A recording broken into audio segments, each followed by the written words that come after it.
지금도 기독교인들에게 금식이라는 단어는 낯설지 않습니다. 예수님 당시 유대 사회에서는요, 금식은 경건한 사람들에게는 아주 습관적인 일이었습니다. 생활 습관이에요. 왜냐하면 이들은 한 주일에 2번씩 금식을 했습니다. 성경에서는 이 금식에 대해서 이렇게 이야기를 해요. 사랑하는 이나 존경하는 이가 죽었을 때에 금식하며 애도합니다. 우리 이스라엘의 초대 왕이었던 사울 왕과 그의 아들 요나단이 전쟁터에 죽었을 때에 7일간을 금식하며 애도했습니다. 또한 이제 개인이나 민족적인 큰 어려움을 만났을 때에 금식하며 기도합니다. 다윗이 밧세바하고 동침하고 자식이 생겼거든요. 그 자식이 죽게 되었을 때에 이 다윗이 금식하고 하나님 앞에 구합니다. 그럼에도 불구하고 그 자식은 죽습니다. 죽고 난 뒤에 이 다윗이 밥을 먹고 옷을 잘 차려입는 거예요. 그래서 신하들이 물어봅니다. 아니 죽기 전에는 금식하면서 불쌍한 모습 다 하면서 하나님 앞에 엎드리더니 갑자기 자식이 죽었는데 슬퍼하기보다는 어떻게 밥도 드시고 옷을 멀쩡하게 차려입으십니까? 라고 이렇게 질문했을 때에 다윗이 이런 얘기를 해요. 사무엘하 12장 22절을 보면은 내가 금식하고 운 것은 혹시 여호와께서 나를 불쌍히 여기사 아이를 살려주실는지 누가 알까 함이니라 라고 이야기하고 있습니다. 하나님 앞에 불쌍히 여기려고 그렇게 했다라는 얘기예요. 그러니까 개인이 감당할 수 없고 뭔가 해결할 수 없는 어떤 어려운 일을 만났다든지 민족도 마찬가지죠. 이런 일을 만났을 때 그들이 금식하고 하나님 앞에 기도했다라는 겁니다. 또 한 가지는 그 죄에 대해서 회개하면서 용서와 긍휼을 구할 때 금식을 했습니다. 오늘 본문에 언급되고 있는 이 금식은 레위기 16장에 기록되어져 있는 속죄 절기와 속죄일과 깊은 연관성을 가지고 있습니다. 이 속죄일이라는 것은요, 유대인의 중요한 절기입니다. 1년 동안의 모든 죄를 한 번에 용서받는 날입니다. 7월 10일 날 유대역으로 7월 10일 날 행해지는데요.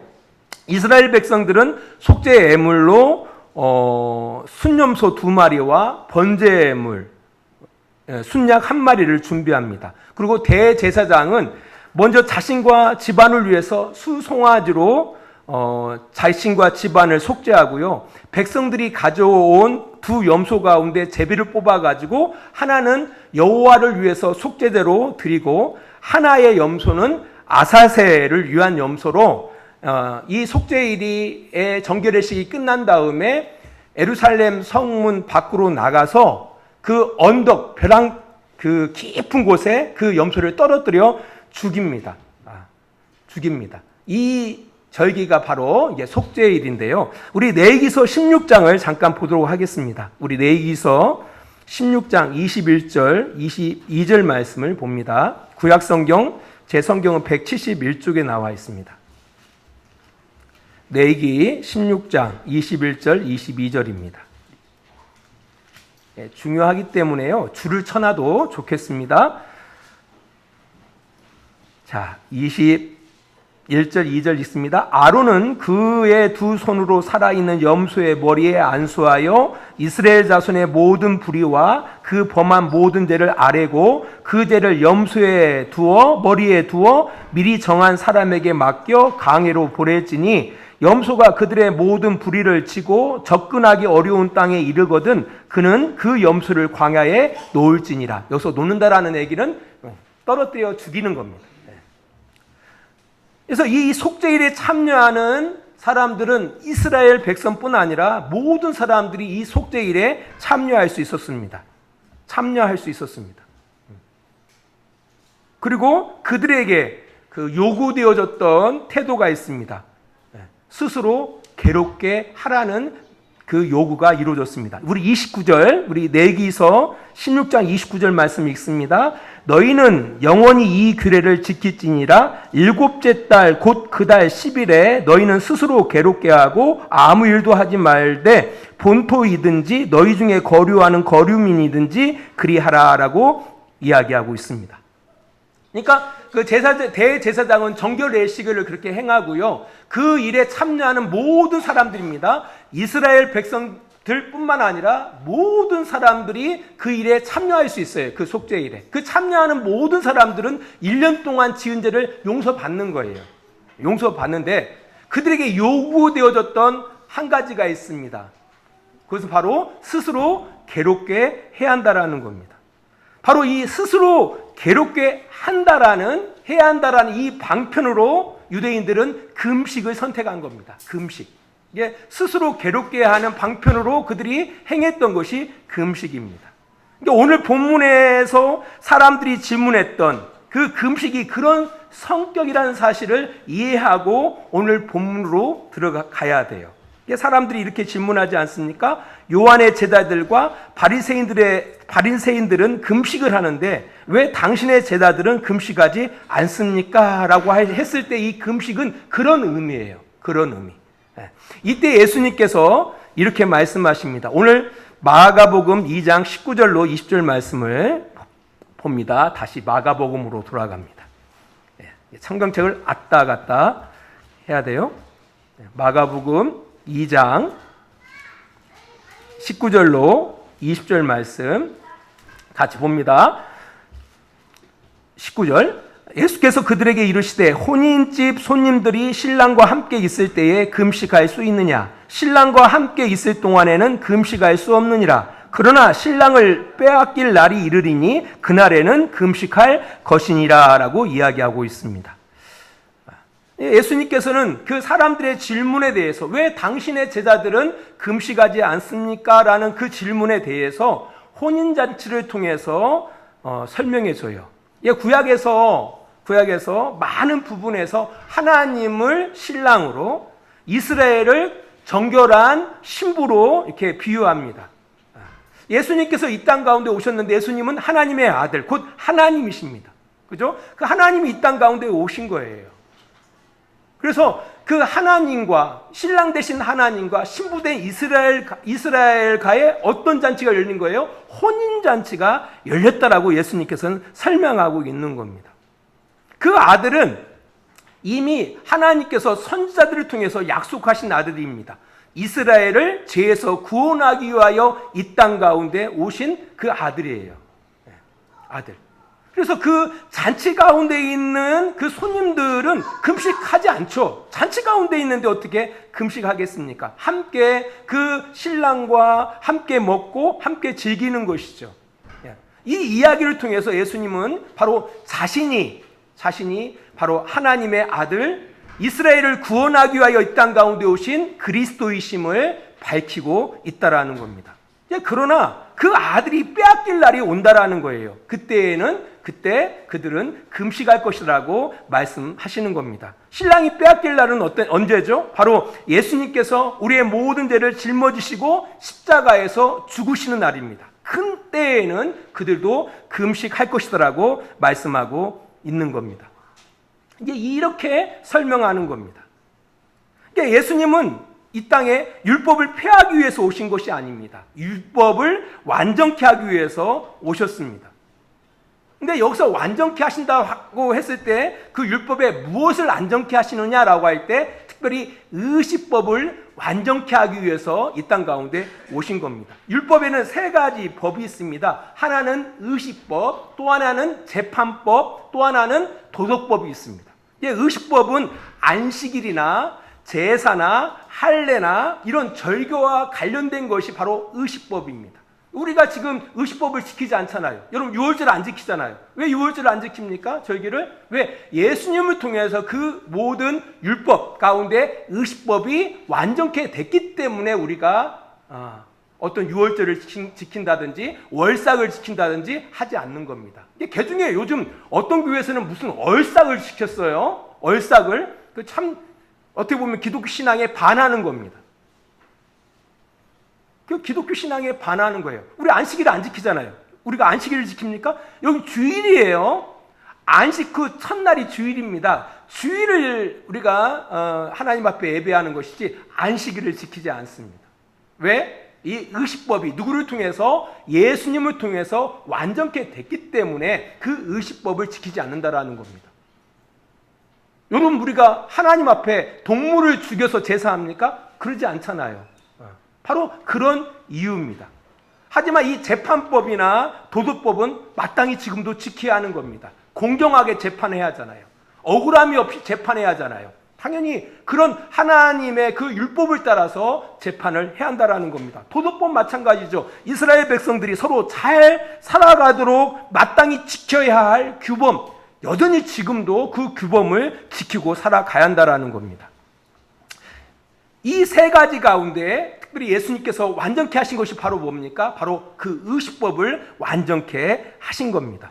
그래서 골로새서 2장 16절은 이렇게 기록하고 있습니다. 그러므로 먹고 마시는 것과 월삭이나 안식일을 인하여 누구든지 너희를 평론하지 못하게 하라라고 말씀하고 있는 겁니다. 이게 가끔 가다가 요즘 뭐 하나님의 교회나 이런 데에서 안식일을 지켜야만이 구원받습니다. 아니다라는 거예요. 그거 예수 믿는 거 아니에요. 예수님을 통해서 그 의식법이 완전케 된 겁니다. 그 약속하신 그리스도가 이미 왔고 그가 그 모든 일을 이루실 것이다라는 겁니다. 그 일을 이루시는 그날 그들도 금식하게 될 것이라고 예수님께서 말씀하시는 겁니다. 그러면서 이렇게 말씀하십니다. 21절, 22절입니다. 마가복음. 생배 조각을 낡은 옷에 붙이는 자가 없나니 만일 그렇게 하면 기운 새 것이 낡은 그것을 당겨 헤어짐이 더하게 되느니라. 새 포도주를 낡은 가죽 부대에 넣는 자가 없나니 만일 그렇게 하면 새 포도주가 부대를 터뜨려 포도주와 부대를 버리게 되느니라. 오직 새 포도주는 새 부대에 넣느니라 하시니라 라고 이야기하고 있습니다. 이것은 뭐예요? 마땅하다는 거예요. 마땅하다. 그것이 마땅하다. 우리가 새 옷에다가 헌천을 대지 않죠. 또 헌옷에다가 새천을 대지 않습니다. 대는 순간 옷이 헤어져 버려요. 더 못쓰게 되어져 버리는 겁니다. 그래서 헌옷에는 헌천을 대는 겁니다. 여러분들 우리가 양복, 바지 같은 거 흠이 났을 때 어떻게 하죠? 자기 양복, 그 바지에서 조금 잘라서 대서 하죠. 그게 가장 안전한 거예요. 새천을 대지 않습니다. 그게 마땅한 거예요. 그것이 마땅한 거다. 새 포도주에는 새 부대가 필요한 거죠. 그것이 마땅해요. 새 포도주에 큰 부대를 넣으면 터져버립니다. 또 낡은 포도주를 새 부대에 넣지도 않습니다. 마찬가지예요. 그게 마땅하지 않다라는 거죠. 마땅하지 않습니다. 새 포도주는 새 부대에 넣는 것이 마땅하다. 그것이 어떤 뜻이에요? 마땅하다라는 뜻입니다. 그것이. 그러니까 이 사람들의 질문, 왜 당신의 제자들은 금식하지 않습니까? 라고 할 때 예수님이 말씀하시는 거예요. 아직 금식할 때가 아니다. 그러나 신랑을 빼앗길 때 그들은 금식하게 될 것이다 라고 말씀하고 있는 겁니다. 그런 시대가 시작된 겁니다. 이제 그럼에도 불구하고 지금도 이 구약의 율법, 특별히 의식법에서 자유하지 못하는 사람들이 의외로 많이 있습니다. 심지어는 자신들이 유대인도 아닌데 유대인 양 행동하는 사람들이 의외로 많이 있습니다. 그러나 기억해야 한다는 겁니다. 예수 그리스도께서 오심으로 더 이상 그 의식이 우리를 정결케 하지 않습니다. 오직 예수 그리스도를 믿음으로 우리는 정결함을 받는다라는 이 사실을 기억해야 한다라는 겁니다. 그러니까 이 설명에 이런 설명을 하고 있다라는 겁니다. 저는 이제 정말 중요한 메시지는 그 다음의 메시지입니다. 정말 중요한 메시지. 이 의미가, 이 금식이 의미하는 이 정신이 있습니다. 오늘 성경을 바라보니까 예수님께서 말씀하십니다. 왜 당신의 제자들은 금식하지 않습니까? 라는 이 사람들의 질문에 대해서 그들도 금식하게 될 것이다 라고 말합니다. 그들도 금식할 것이다. 언제? 자신이 빼앗길 날, 그때 그들도 금식할 것이다 라고 말씀하고 있다라는 겁니다. 그러니까 금식을 뭐 하지 않았어요? 패하지 않았다라는 겁니다. 금식을 패하지 않았어요. 목사님, 그럼 저는 예수를 믿는데 금식한 적이 없는데요? 이렇게 질문할 수가 있어요. 질문할 수가 있어요. 이게 단지 밥을 굶는 그런 금식을 이야기하는 것은 아닙니다. 금식을 이야기하는 거야. 그런 금식을 이야기하는 것이 아니라 그 금식이 내포하고 있는 그런 의미가 있다라는 겁니다. 왜 하나님께서는 그 1년 동안의 모든 죄를 이 속죄일을 통해서 단번에 용서해 주실까요? 그 목적은 한 가지입니다. 죄를 용서하는 데 있지 않습니다.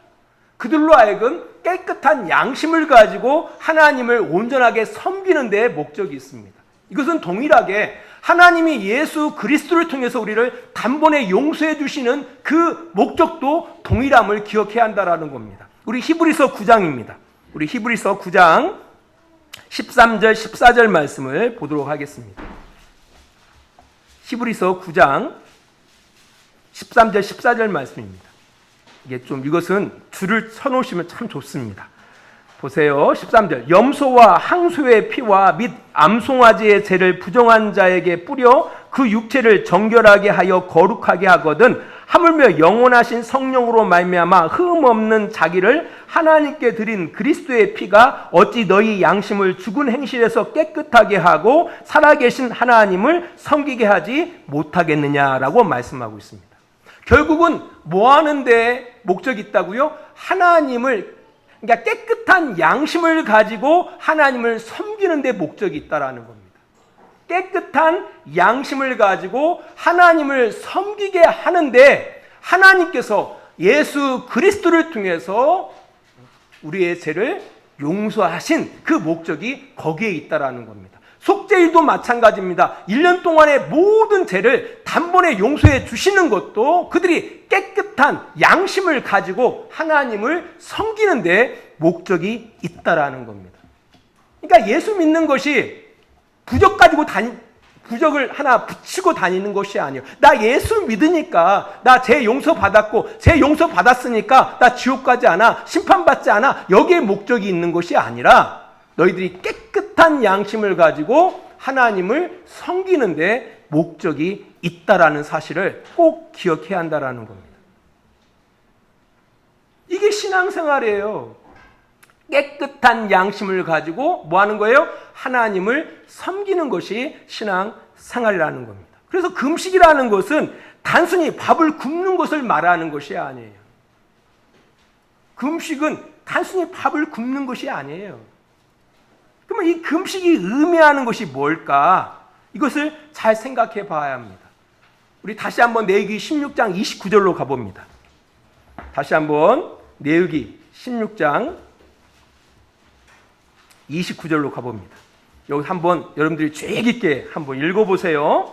29절 같이 읽습니다. 너희는 영원히 이 규례를 지킬지니라. 일곱째 달 곧 그 달 10일에 너희는 스스로 괴롭게 하고 아무 일도 하지 말되 본토인이든지 너희 중에 거류하는 거류민인지 그리하라라고 이야기하고 있습니다. 여기서 금식과 아까 앞에서 이야기했지만 해당되어지는 그 구절이 뭡니까? 스스로 괴롭게 하라.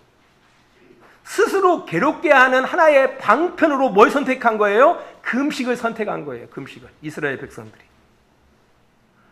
이 금식이라는 것은 우리를 스스로 괴롭게 하는 거구나.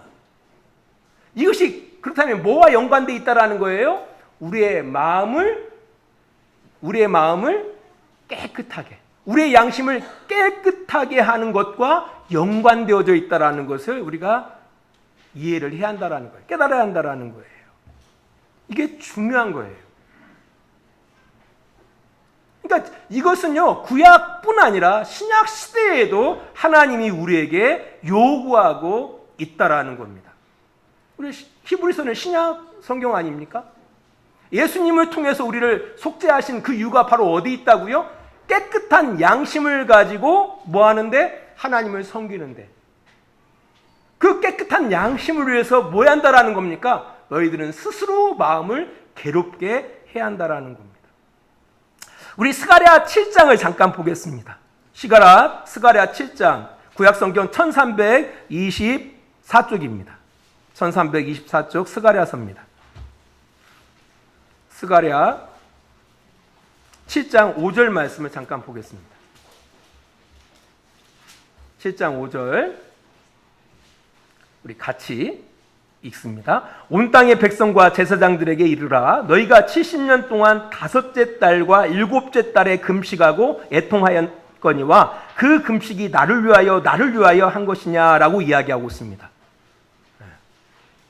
그러니까 이스라엘 백성들이 587년 BC 587년에 바벨론에 의하여 망하고 이 망하게 되어진 그 궁극적인 이유가 자신들의 죄에 있다라는 사실을 그들이 인정하고 그 망한 그 달을 기억하면서 그들이 금식을 행합니다. 1년에 2번씩 금식했다라는 겁니다. 그런 금식에 대해서 하나님이 스가랴 선지자를 통해서 그들에게 책망합니다. 너희들이 70년 동안 1년에 2번씩 금식을 하는데 그것이 나를 위한 금식이냐 너희들을 위한 금식이냐라고 이야기하고 있다는 겁니다. 단순히 그들은 굶었던 거예요. 굶었던 거예요. 이 금식의 의미가 뭐라고요? 스스로 괴롭게 하는 거거든요. 스스로. 밥 안 먹으면 괴롭잖아요. 왜 밥을 안 먹어? 왜? 우리가 금식이라는 건 스스로 굶는 거잖아요. 스스로 자신을 괴롭게 하는 거예요.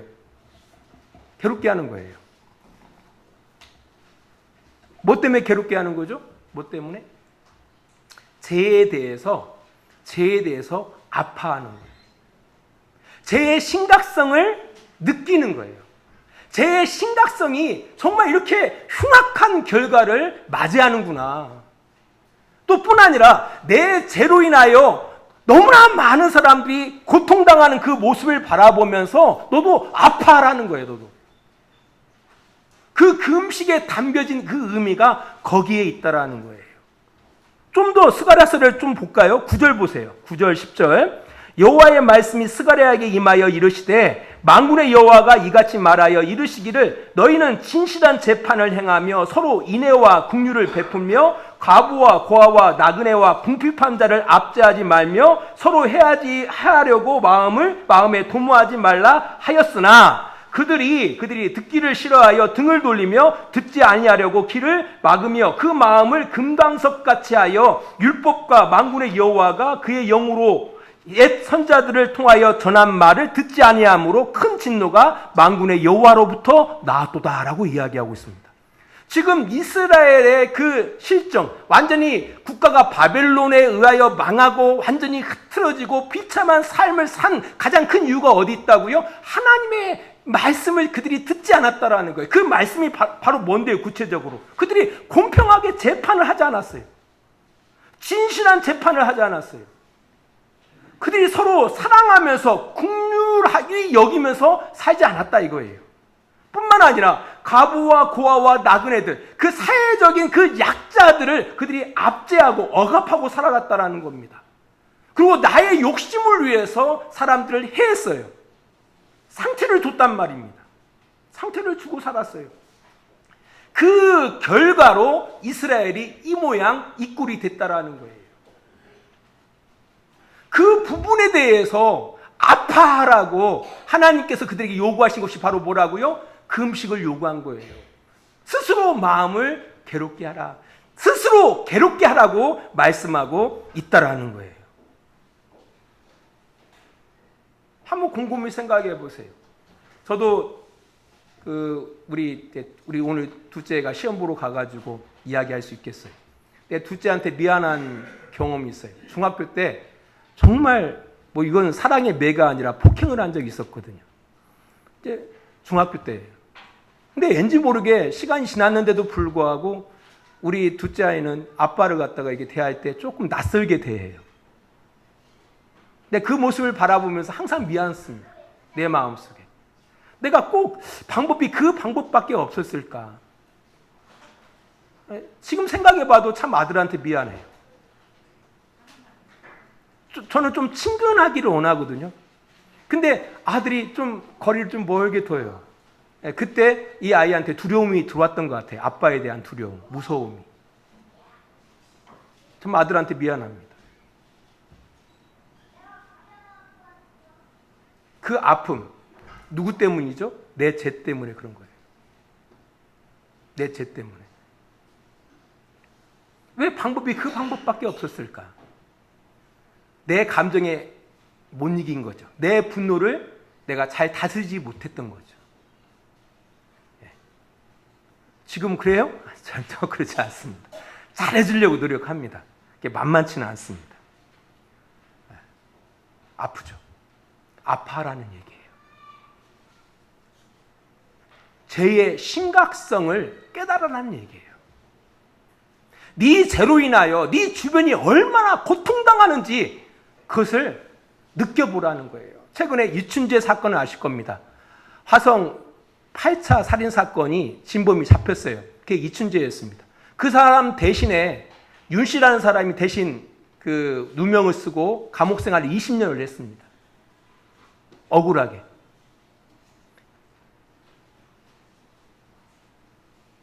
이분이 그 검찰과 그 경찰 초기 수사 때 고문이 있었던 것으로 보여요. 이게 고문을 받다 보니까 자기가 하지 않았음에도 불구하고 했다고 부른 거예요. 그 결과 20년 감옥살이를 했어요. 근데 참 안타까운 것은 그 일에 가장 앞장섰던 검찰, 그 실에 그때 그 고문으로 억지로 그 하지도 않은 일을 이렇게 강요했던 그 경찰, 하기야 그 중에 한 경찰은 자살했어요. 한번 생각해 보세요. 내가 잘못된 그 조사로 인해서 한 사람의 인생이 완전히 지옥의 낭떠러지로 들어가 버린 거잖아요. 그걸 느끼야죠. 그래야 재판을 공정하게 하는 거 아닙니까? 사회가 제대로 돌아가는 거 아닙니까? 그래야? 그것을 이야기하는 거예요. 그것을 하나님께서 우리에게 요구하시는 거예요. 나 이제 예수님의 십자가로 나 용서받았으니까 마음대로, 이게 아니라고요. 이게. 하나님이 요구하시고 있는 게 있어요. 그게 바로 뭐냐면은 스스로 괴롭게 하라는 거예요. 너 때문에 얼마나 많은 사람들이 고통당하고 있는지 그 고통을 느끼라는 거예요. 네가 재판 잘못 하나 행함으로 인해서 한 사람의 운명이 완전히 바꿔졌다라는 거예요. 그 고통을 네가 느껴야 하지 않느냐는 거예요. 그래야 네가 제대로 재판을 할 거 아니냐는 거예요. 네가 억압했던 사람, 네가 압제했던 그 사람, 네가 압제함으로 인하여 그 사람이 자살하지 않았느냐, 그거 한번 느껴보라는 거예요. 뭘 통해서? 금식을 통해서. 스스로 괴롭게 하라. 이게 진짜 중요한 거예요.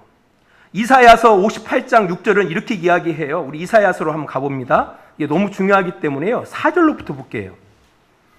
58장 4절입니다. 구약성경 1039쪽이 있습니다. 보라, 너희가 금식하면서 논쟁하며 다투며 악한 주먹으로 치는도다. 너희가 오늘 금식하는 것은 너희의 목소리를 상달하게 하려는 것이 아니니라. 이것이 어찌 내가 기뻐하는 금식이 되겠으며 이것이 어찌 사람이 자기의 마음을 괴롭게 하는 날이 되겠느냐.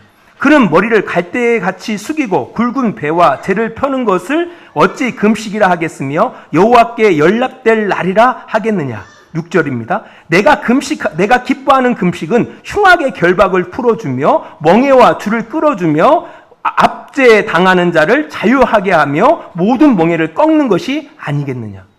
우리는 금식하면 하나님 무조건 응답하시는 생각하는데 그게 금식의 의미가 아니에요. 의도가 아니에요. 금식은 바로 뭐냐면 나를 바꾸는 거예요. 나를 바꾸는 거예요. 죄의 심각성을 느끼고 이게 다 내 탓이요. 내 탓이요. 그렇게 하라는 얘기예요. 자식이요? 누구 탓입니까? 다 부모 탓이에요. 내 탓이에요. 내 탓. 부모가 괴로워하는 거 다 자식 탓입니다. 내 탓입니다. 자식이 잘해보세요. 부모 얼굴에 미소가 띄우는 거죠. 자식이 못하니까 부모의 얼굴에 근심 있는 거 아닙니까? 왜 사랑해야 할 부모를 왜 근심케 합니까? 자식들이. 네 죄 때문에 그런 거예요. 자식들의 죄 때문에 부모가 고통당하는 거예요. 왜 그 고통을 못 느끼냐는 거예요. 그거 못 느끼니까 바뀌어짐이 없는 거죠. 못 느끼니까 신앙생활 10년, 20년, 30년을 하더라도 바꿔짐이 없는 거죠. 정말 이 시대 가운데 정말 필요한 것이 뭔지 아십니까? 바로 참된 금식인 겁니다. 단순히 굶는 걸 말하는 게 아니에요. 여러분의 마음을 괴롭게 하는 것이 이 시대 가운데 정말 필요한 거라는 겁니다. 이 정신을 예수님께서 말씀하고 있는 겁니다. 우리가 예수 그리스도의 대속으로 인해서 제사함을 받았어요. 하지만 우리는 늘 우리의 마음을 스스로 괴롭게 하는 이 정신을 잊고 살아서는 안 된다라는 겁니다. 우리가 그런 고민을 하잖아요. 신앙생활은 참 오랫동안 했는데 그들의 삶은 바뀌지 않아요. 이게 삶이 안 바뀐다는 얘기는 그 사람 때문에 내가 행복하지 않아. 여러분 남편 때문에 행복하십니까? 그러면 남편 신앙생활 잘하고 있는 거예요. 근데 남편 때문에 행복하지 않아요? 남편 신앙생활 못하고 있는 거예요. 간단해요. 자식 때문에 힘들죠? 자식 신앙생활을 못하고 있는 겁니다. 자식 입장에서 부모 때문에 힘들죠? 왜? 부모가 신앙생활을 못하고 있는 겁니다. 못하고 있는 거예요. 왜? 안 바꿔지니까. 왜? 안 바꿔지니까. 어떤 습성? 그 죄의 습성이. 오래된 그 죄의 습성이 안 바꿔지니까 나를 행복하게 하지 않는 거예요. 남편이 신앙생활 하는데 아내가 행복하지 않아요. 아내가 신앙생활 하는데 남편이 행복하지 않습니다. 부모가 신앙생활 하는데 자식이 행복하지 않습니다. 자식이 신앙생활 하는데 부모가 행복하지 않아요. 왜? 안 바뀌니까. 왜 안 바뀔까요? 이 작업을 하지 않기 때문에 그래요. 스스로 괴롭게 하는 이 작업. 죄의 심각성을 깨닫고 죄의 아픔을 깨닫고 공감하는 이 작업. 내가 정말 무고한 사람을 너무 괴롭게 했구나. 이런 아픔을 가지고 내가 다시는 범죄하지 아니해야지. 다시는 죄를 범치 아니해야지. 이런 끊임없는 자기 결단이 이루어지지 아니하니까 뭐가 없는 겁니까? 삶의 변화가 없는 겁니다. 말씀의 교를 맺습니다. 금식 왜 관하여? 이게 설교를 원래는 안식일까지 가려고 했어요. 근데 안식일까지 갔다가는 한 2주 걸리겠더라고요. 그래서 이 금식 부분만 다뤄야겠다 생각하고 여기서 마무리하기로 하는데요. 이 금식 중요한 이 정신을 꼭 기억해 주셨으면 좋겠습니다. 예수님께서 그걸 우리에게 요구하시고 있습니다. 구약 시대만 요구했던 것이 아니라요. 지금 시대도 하나님께서는 우리에게 그 마음을 요구하시고 있다는 겁니다. 스스로 괴롭게 하라. 여러분의 마음을 끊임없이 스스로 괴롭게 하면서 우리의 삶을 좀 꾸려나갔으면 좋겠습니다. 죄에 대해서 죄의 심각성을 좀 느끼시고 그 죄로 인한 그 아픔과 그 고통을 함께 공감하면서 우리의 신앙생활을 꾸려나갈 때 정말 달라지는 모습들을 여러분의 삶을 통해서 여러분의 주변 사람을 통해서 듣게 될 겁니다. 기도하겠습니다. 하나님 아버지 감사합니다. 예수 그리스도의 십자가의 대속으로 우리를 죄에서 구원하심에 감사를 드립니다. 그 은혜에도 불구하고 우리는 우리의 삶 속에서 끊임없이 내 욕심, 내 감정을 따라서 우리의 삶을 꾸려나감으로 인하여 나로 너무나 많은 사람들을 힘들게 하고 괴롭게 하고 고통스럽게 하는 우리의 제약된 우리의 모습을 보게 되어집니다. 하나님, 우리의 마음속에 잃어버린 참된 금식을 회복하기를 원합니다. 죄의 심각성을 깨닫게 하시고 죄의 아픔을 공감하게 하시고 다시는 죄를 범치 않기 위해서 의롭게 살아가기 위해서 노력하는 분투하는 우리들이 되게 하여 주시옵소서. 이제는 우리를 사랑하시는 우리 아버지 하나님의 그 크신 사랑하심과 예수 그리스도의 십자가의 은혜하심과 성령의 감화와 감동과 지키시고 인도하심이 오늘도 예배 가운데 참여한 모든 성도들의 머리 위에와 그들의 가정과 직장과 사업장 위에 이제로부터 영원토록 하나님의 은혜와 사랑이 늘 함께 해주시기를 간절히 축원하옵나이다. 아멘.